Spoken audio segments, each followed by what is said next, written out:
Bonjour à tous et bienvenue sur boursicoté.com pour cette nouvelle analyse technique Forex, matières premières et Bitcoin avec une paire de devises euro-dollar qui semble vouloir valider une rupture pérenne ici de la zone des 1.0360. Alors pour l'instant c'est encore un peu fragile. Ce que l'on peut observer déjà, c'est qu'après avoir ici agi comme résistance, on a tenté ici en une fois puis via une deuxième fois justement de casser cette ancienne zone donc de support majeur.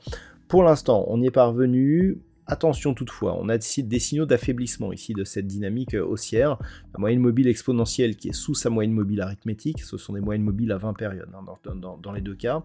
Des cours donc qui se stabilisent sur la zone des 1.0360 mais pas de nouveau plus haut significatif depuis le deuxième franchissement. Donc tout cela ressemble plus à une phase de neutralisation. Alors, on a deux niveaux majeurs sur cette vue, la zone des 1.0360, la zone des 1.05. Historiquement, ce sont deux zones de retournement majeurs en termes de tendance moyen-long terme. Donc ces niveaux, il va falloir les surveiller puisqu'ils vont certainement nous donner des réactions assez franches. Si on n'arrive pas à passer durablement ici à la zone des 1.0360, on pourra considérer que cette zone ici est une zone qui globalement, d'un point de vue moyen-long terme, est redevenue résistance. Auquel cas, on ne pourra pas valider un réel changement de tendance. Par contre, si on parvient à casser 1.0360, puis par la suite 1.05, là clairement le signal sera différent du côté donc des tendances moyen et long terme, puisque on sortira en tout cas de la grosse dynamique baissière dans laquelle on était depuis quelques semaines. Actuellement, on est donc entre ces deux zones, donc zone d'attente.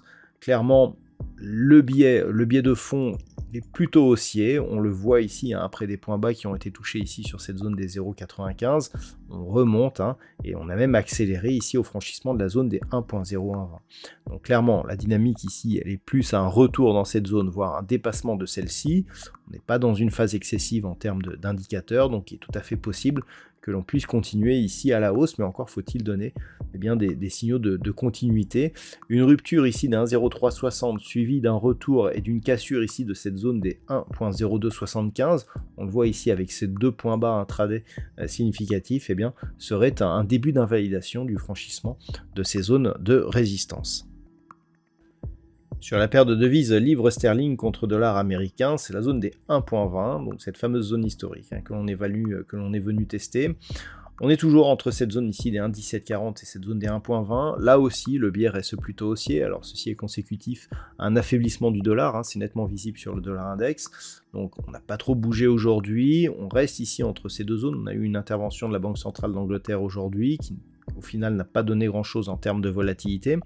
Donc clairement, on est dans une phase de neutralisation avec des possibilités là aussi d'avoir des signaux moyen long terme assez forts si les cours repassaient durablement au-delà des 1.20 qui, je le rappelle, est une zone de support majeure, était une zone de support majeure sur cette paire de devises. C'était le franchissement de cette zone qui avait donné lieu à des anticipations fortement baissières.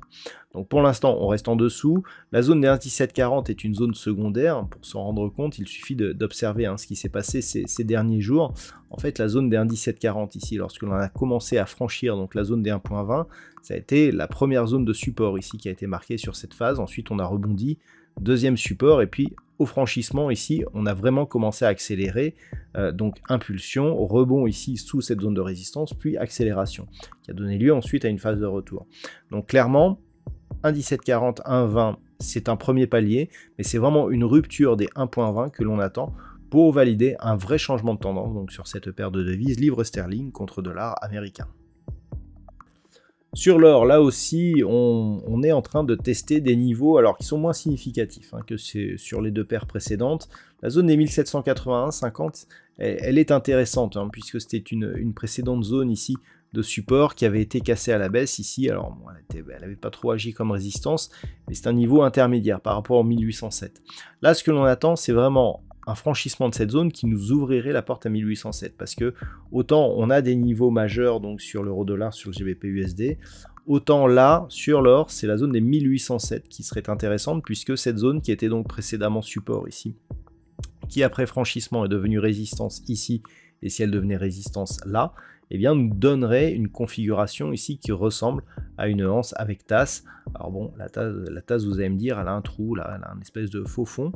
Bon, c'est, je dirais, les figures chartistes ne sont pas parfaites, mais si on voit ici que si on vient marquer la résistance et qu'ensuite on casse, eh bien clairement, l'objectif c'est une poursuite et un retour sur des niveaux proches des 2000 $ l'once. Donc on est vraiment ici sur une configuration qui peut nous donner un signal de retournement majeur. Donc, pour l'instant ce n'est pas le cas, on hésite déjà à franchir la zone des 1781,50, mais le fait ici que l'on ait un double bottom qui est franchi ici la zone des 1730, eh bien normalement devrait nous donner un peu plus d'air ici pour venir au minimum sur 1807, là, sachant que la cible de cette figure chartiste, elle est légèrement supérieure. Donc, on attend ici un franchissement de cette zone des 1781. S'il y avait une phase de consolidation, tant que l'on ne repasse pas sous 1730, on reste ici dans une belle dynamique haussière. On a cassé ici cette résistance qui pourrait donc devenir support en cas de consolidation. Par contre, sous 1730, on invaliderait donc cette possibilité de retournement. Donc pour l'instant, on attend ici de voir un petit peu si cette poussée haussière va pouvoir nous donner un signal intéressant. Attention ici aux histogrammes du MACD qui se retourne dans un contexte où le RSI est en surachat. C'est en général un signal de retournement qui nous donne au moins des phases de consolidation.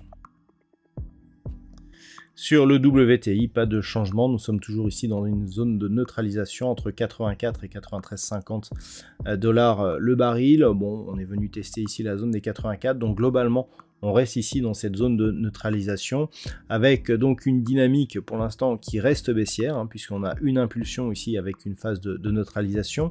Lorsque l'on regarde ce qui se passe du point de vue des retracements de Fibonacci, donc d'un point de vue moyen terme, eh bien on a ici une configuration qui vient à peine tester ici le retracement à 38,2% de Fibonacci. Donc le fait que l'on oscille autour de la zone des 23,6 eh bien nous indique que nous sommes toujours dans un fond de tendance qui est orienté à la baisse et donc que l'on ne peut pas invalider pour l'instant. Donc attention à une éventuelle rupture des 84, mais ce serait surtout la cassure de ce point bas et des 75 $ le baril qui serait un signal de poursuite baissière moyen terme assez important. Et enfin, au niveau des crypto-monnaies, eh bien, le Bitcoin continue à avoir une attitude plutôt baissière. Alors on a eu ici cette phase d'accélération, cette phase de stabilisation donc sur cette zone de support que j'ai pour l'instant positionnée à 15 800 $ pour un Bitcoin. Observez ici sur la moyenne mobile 20 exponentielle en unité de temps 4 heures, comment les points hauts ici viennent chercher donc cette moyenne mobile comme point d'entrée sur, je dirais, la tendance baissière. Ça a encore été le cas ici sur ces dernières bougies, puisque sur ce rebond technique, on voit bien ici que la moyenne mobile agit comme zone de résistance. On vient marquer un point bas, mais on n'a plus de point bas par rapport à cette zone des 15 800. Donc peut-être une phase de neutralisation. Toujours est-il que dans ce contexte, on ne voit aucune configuration qui pourrait justifier un retournement de tendance, à savoir à la hausse. Pour l'instant, donc ça reste fortement baissier. Zone d'alerte en cas de rupture, ici la zone des 15 800 $ pour un Bitcoin, avec une accélération possible en cas de franchissement de cette zone pour aller rejoindre des niveaux nettement inférieurs à 15 000 $ pour un Bitcoin. On a un objectif entre, je le rappelle, 13 500 et 15 000 $ pour un Bitcoin suite à la rupture ici de cette zone des 20 000 et des 18 500. Voilà donc ce que l'on peut dire sur l'analyse technique de ces principaux actifs de marché. Je vous souhaite de passer une très bonne soirée. On se retrouve dès demain pour d'autres analyses techniques, toujours sur le site boursicoté.com.